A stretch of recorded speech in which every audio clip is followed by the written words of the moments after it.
Saudações a vocês. Hoje nós vamos dar continuidade a esses estudos que estamos fazendo sobre a Idade Moderna.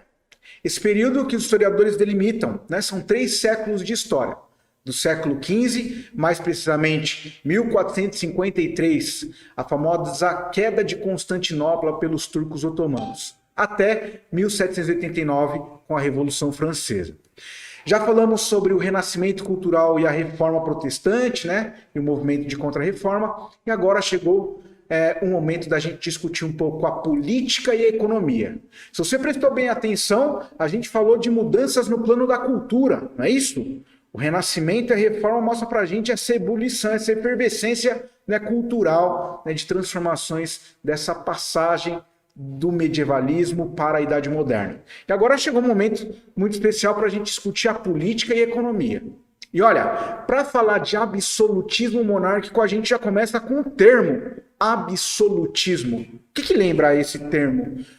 Lembra concentração de poder nas mãos, geralmente, de um monarca, um déspota. Durante esse período chamado Idade Moderna, nós temos a formação dos reinos europeus. E cada reino tinha a figura de um rei, esse rei que começou a concentrar muitos poderes em torno de si. Então, no plano político, a gente tem que lembrar do absolutismo. E no plano da economia, nós estudamos o mercantilismo, também conhecido como pré-capitalismo, ou fase de acumulação primitiva de capital. Tudo isso dá nesse sistema econômico que foi parte da política desses reis absolutos que a gente vai começar a conversar a partir de agora. Já falamos da definição, o importante é falar agora da origem. Quando que surge esse poder concentrado e limitado nas mãos de um rei? Lembrando que aqui não falamos de divisão dos poderes, não falamos de democracia, não falamos de ouvir as pessoas, falamos simplesmente de todos os poderes. O rei, ele representa o poder legislativo, ele mesmo faz aquilo que ele acha bom para a sua nação, para o seu reino.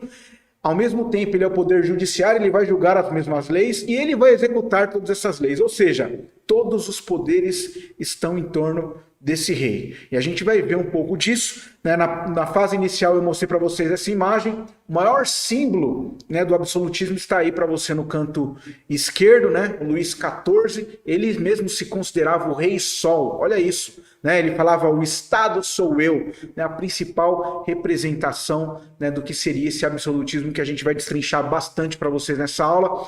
Então, falando inicialmente da origem disso. E essa origem se dá com o movimento comunal que vocês estão vendo aí. Na transição da Idade Média para a Idade Moderna, vocês conheceram comigo o nascimento da burguesia, o comércio em larga escala, a formação das cidades, lembra? Os burgos. Mas só que os burgueses, eles precisavam de um poder forte. Imagina, eles começaram a criar as suas cidades, colocarem aqueles muros fortificados para se proteger das más influências do mundo externo.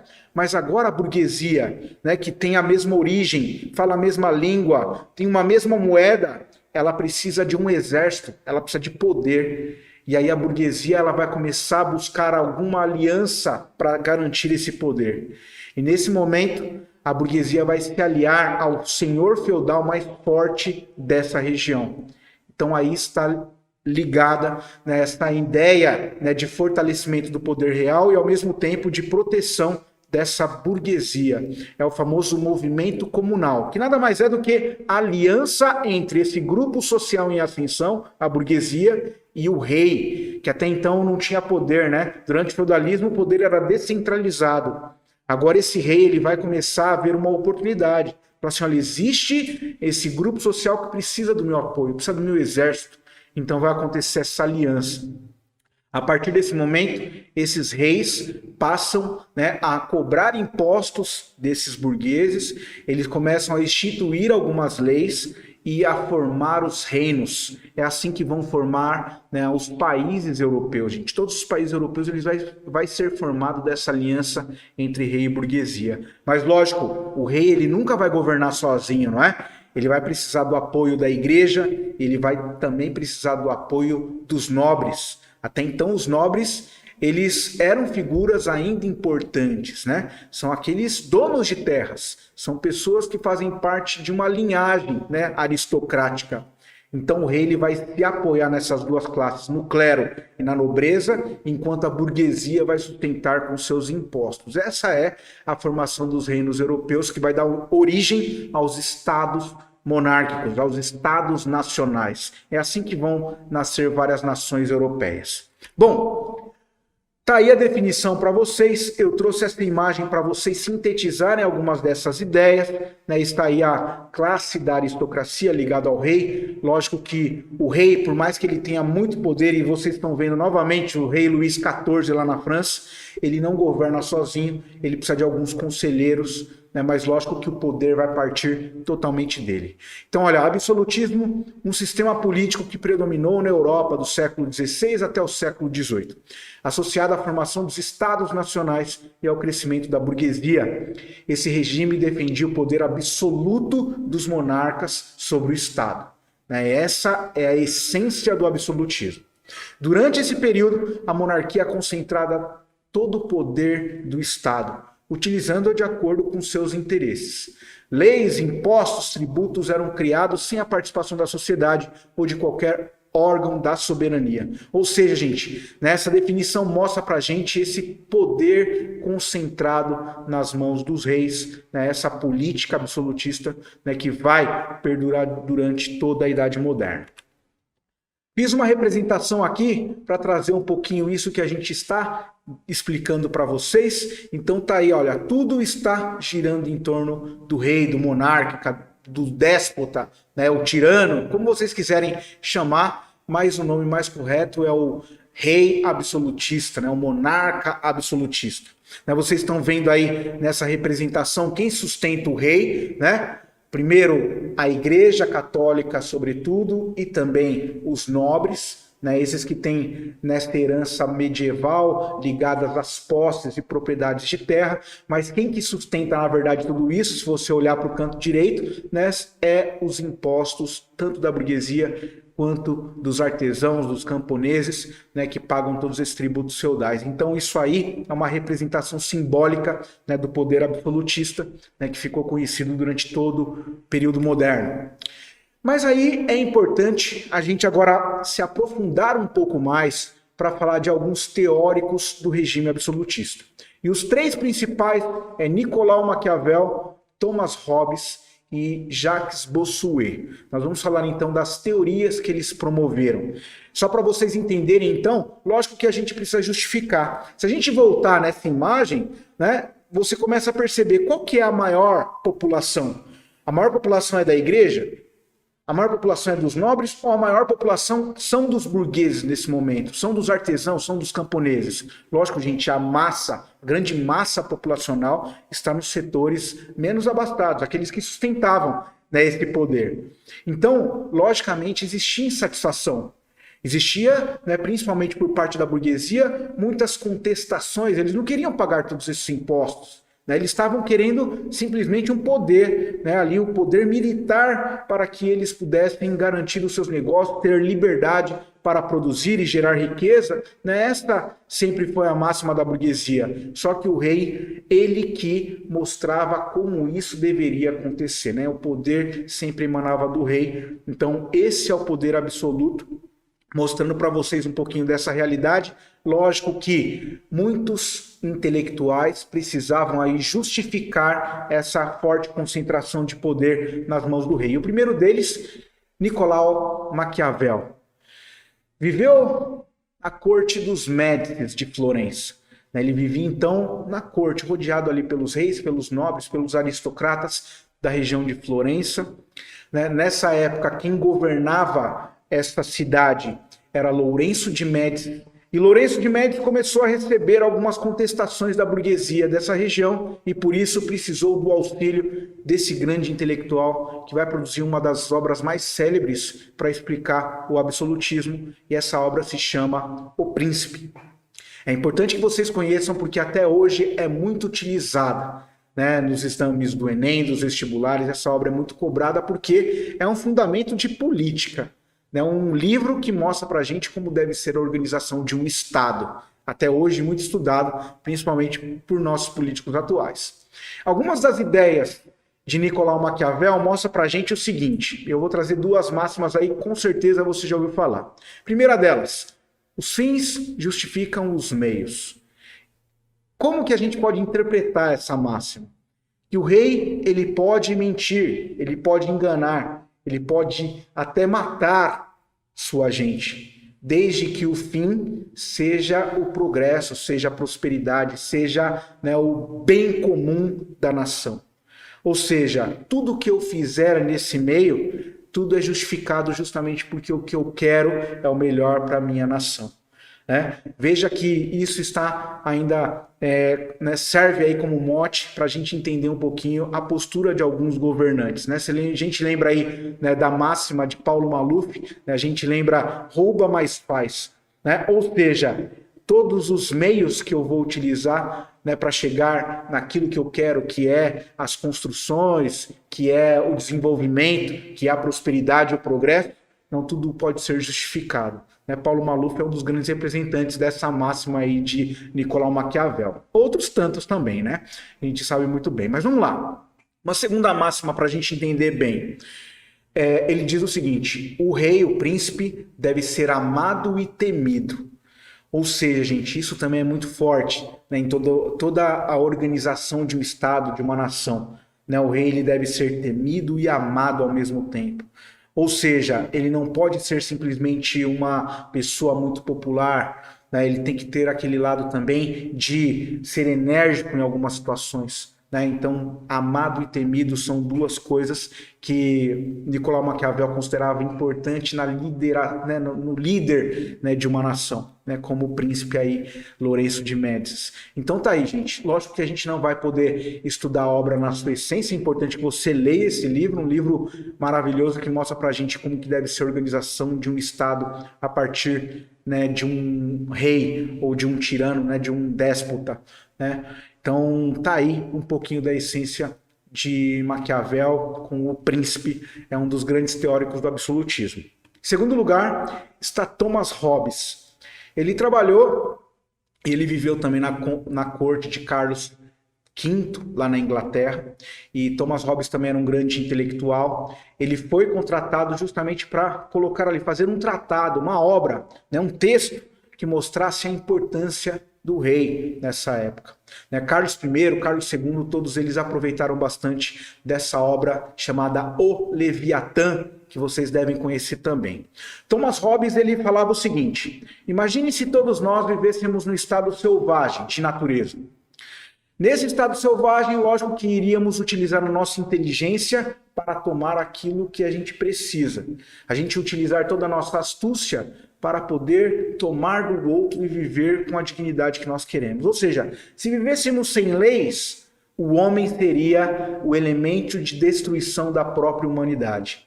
Frase célebre dele, o homem é o lobo do homem. Né? Significa que nós, se vivêssemos num estado de natureza selvagem, sem leis, sem organização, nós iríamos causar a nossa própria destruição. Ou seja, nós precisamos de um poder forte que garanta para nós, pelo menos, os princípios de harmonia social, que as leis possam vigorar. Olha que ideia, gente, que vai justificar... Porque é como se a gente falasse o seguinte, o rei ele é um mal necessário. Ele é mau porque ele pode ser um tirano, ele pode cobrar impostos, ele pode fazer cercamentos, ele pode fazer o que ele bem entender, mas...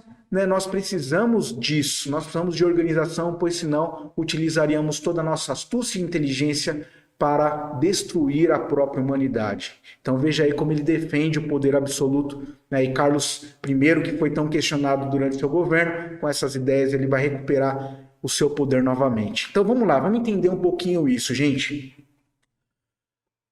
Thomas Hobbes acredita no seguinte, se... o Estado ele é um mal necessário. A sua obra O Leviatã lembra pra gente o monstro bíblico, né, saído lá do livro de Jó, né, do caos. Esse monstro ele segura o cetro de poder e ao mesmo tempo, né, as leis, a justiça. Ou seja, o rei ele é um mal, ele é um monstro, mas ao mesmo tempo ele é necessário. Sem uma organização, nós não vamos ter harmonia social. E essas ideias, elas foram muito importantes no século XVII e isso, de certa forma, sustentou muitos poderes, né, a justificativa desse absolutismo, essa concentração de poder nas mãos dos reis, desses grandes líderes soberanos.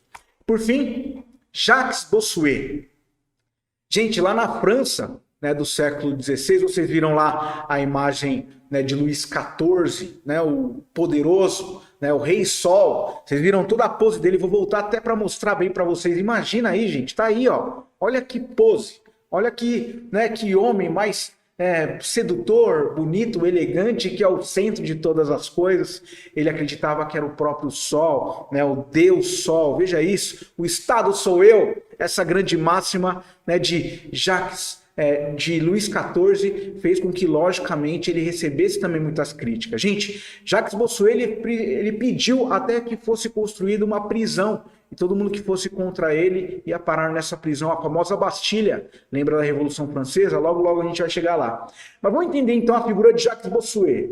Ele também vivia na corte dos Bourbons, né, dessa dinastia dos reis franceses, e o Jacques Bossuet era um grande intelectual da época, mais ligado aos setores da igreja, e também o Luís XIV precisou de uma obra para justificar ainda mais o seu poder, para dar legitimidade a toda essa força que ele tinha, né, ao seu governo. E Jacques Bossuet escreveu um livro chamado Política segundo as Sagradas Escrituras. E esse texto, gente, ele é um dos mais célebres quando o assunto é absolutismo monárquico. Porque ele diz o seguinte: o rei, ele representa as próprias forças divinas.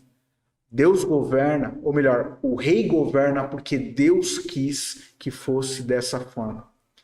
Ou seja, se você critica o rei, na verdade você está criticando o próprio Deus. Ele vai ligar, então, a questão da política, do Estado, né, na figura de Deus. É uma das teorias mais importantes nesse período e, logicamente, vai trazer muita legitimidade e poder ao rei. Né? Tudo pode ser... ninguém pode questionar o rei, porque ele é o próprio representante das forças divinas. Veja isso. Muito forte, não é? Então, olha, Nicolau Maquiavel, Thomas Hobbes e Jacques Bossuet são os grandes teóricos do regime absolutista, eles que vão trazer teses, teorias para fortalecer ainda mais essa concentração de poder nas mãos dos reis. Agora, olha, para a gente dar sequência, é importante mostrar para vocês alguns dos principais monarcas absolutistas. Eu vou colocar Elizabeth I, né, que foi filha de Henrique VIII, né, Henrique VIII que você conheceu comigo lá na aula de Reforma Protestante, né, Elizabeth I foi rainha da Inglaterra e da Irlanda, né, de 1558 até 1603, olha, quase 40 anos de governo. Fernando de Aragão e Isabel de Castela, reis da Espanha durante o século XVI. Luís XIII, Luís XIV, que vocês conheceram comigo na aula, né? São reis da França, né, que exerceram bastante desse poder absolutista. Henrique VIII, né, já falei dele, né, o pai de Elizabeth I, né, governou a Inglaterra, fez o famoso ato de supremacia, tirando os poderes da igreja do seu território e nascendo ali a igreja anglicana. Dom João V, rei de Portugal, Luís XV, Luís XVI, você vê que a dinastia dos Bourbon na França, né, a gente só tem reis absolutistas aí, né? Fernando VII, rei da Espanha, Nicolau II, né, czar da Rússia, né, que governou a Rússia durante muitos anos também, né, vai ser assassinado na Revolução Russa de 1917. Tá aí, gente, são os grandes nomes do absolutismo monárquico, são reis importantes aí para a gente entender essa concentração de poder, né, na mão do Estado, né, o Estado absolutista. Olha, agora nós vamos entrar em um outro tema. Agora a gente vai falar da política econômica. Já entendemos. Tá bom, professor, absolutismo significa todo o poder nas mãos do rei. Maravilha. Mas agora vamos entender a economia nesse período. E a economia desse período é chamada de mercantilismo, ou bulionismo, ou ainda acumulação primitiva de capital. Ou por último, né, pré-capitalismo. Estamos estudando, gente, que período da história? Estamos falando das grandes descobertas marítimas, né? Por mares nunca antes navegados, lembra lá dos Lusíadas de Camões, nós estamos falando da grande expansão marítima europeia, que vai dar origem, né, à América, ao Brasil. A gente está falando dessa movimentação e circulação de pessoas, de renascimento do comércio, mas logicamente, nesse momento da história, na formação dos reinos dos países europeus, nós vamos precisar de uma política econômica forte. E essa vai ser chamada de mercantilismo. Eu vou falar para vocês ali das características, né? Para você entender bem o absolutismo, você tem que entender essas 4 características que está no seu canto direito aí, tá? Primeiro, vamos começar, não por protecionismo, mas vamos lá. A terceira palavrinha que está ali, ó, metalismo. Nesse período, gente, na Idade Moderna, nós temos como grande característica do mercantilismo o metalismo. O que seria isso? O acúmulo de metais preciosos. O próprio nome já indica, né? Por que esses países vão se lançar aos mares, vão tentar descobrir novas terras? Sobretudo para acumular riquezas em forma de ouro e pedras preciosas. E por isso, essa política econômica também é chamada de acumulação primitiva de capital. A nação europeia mais rica era considerada aquela que tinha mais riqueza, né? Riqueza entesourada, ou seja, ouro, prata, pedras preciosas, metais. Por isso está aí a primeira característica, metalismo, tá? Então é importante vocês lembrarem disso. Nação mais rica nessa época era considerada aquela que tinha mais ouro, prata, pedras preciosas, metais, né? Segunda, né, balança comercial favorável. Mas antes de explicar a balança comercial favorável, vê a primeira palavrinha ali, ó, protecionismo. Vamos entender isso aí. Gente, nesse momento, os reis, eles vão implantar essa política mercantil.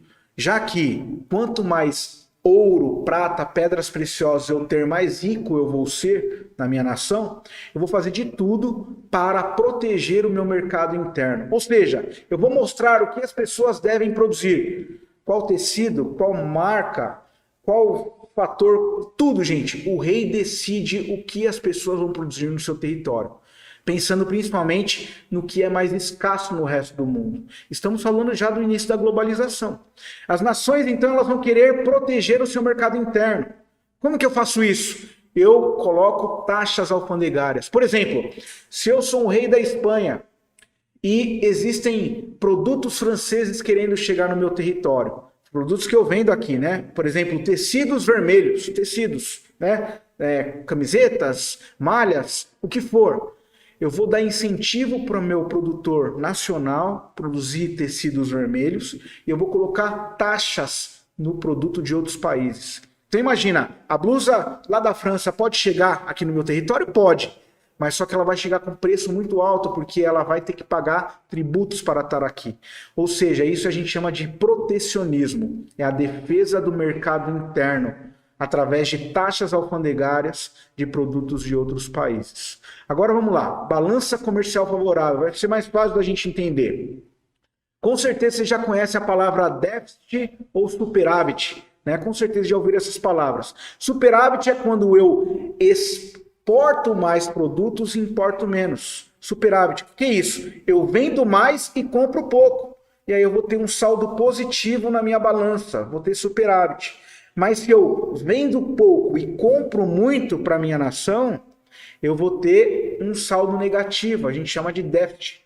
Isso é o que a gente chama de balança comercial favorável. Todos os reis nesse período eles vão fazer políticas econômicas para ter superávit, ou seja, para ter lucro em sua balança comercial favorável. Lembrando que isso significa, né, acúmulo de metais preciosos, em especial ouro, prata, pedras preciosas, né? Todos os países da Europa, nesse momento, vão fazer essa política econômica. E, por fim, colonialismo. Gente, esse nome você tem que lembrar, né, do que aconteceu com essa expansão marítima europeia. E vamos pegar como 2 exemplos Espanha e Portugal, que se lançaram aos mares e descobriram, né, terras na América. Lógico que essas metrópoles, né, Portugal e Espanha, vão explorar essas colônias. Agora são territórios que eles estão, né, explorando a seu bel prazer. E isso nós chamamos de colonialismo. Essa relação entre metrópole, né, Europa, com as suas colônias. Essa relação de exploração. Nós chamamos de colonialismo.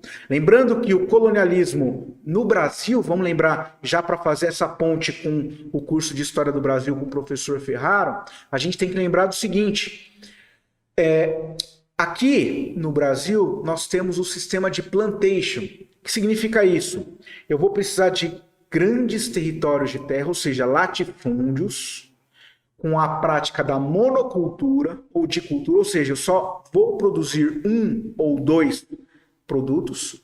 Aqui no Brasil, vocês lembram, né? 60 primeiros anos a gente teve a exploração de pau-brasil, ou seja, um único produto. Então, grandes áreas de terra, grandes faixas de terra, latifúndios, com a monocultura, um produto só.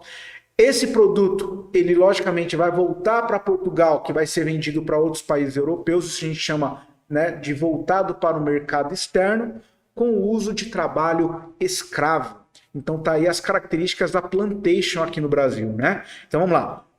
Grandes latifúndios, monocultura, voltado para o mercado externo, para abastecer outros países, utilização de mão de obra escrava. Tá aí as características do que é o colonialismo no Brasil. Mas lógico que essa prática colonial, ela teve outras características em outros lugares da América. Então é importante você entender que tudo isso tem a ver com a política econômica implantada pelos estados absolutistas.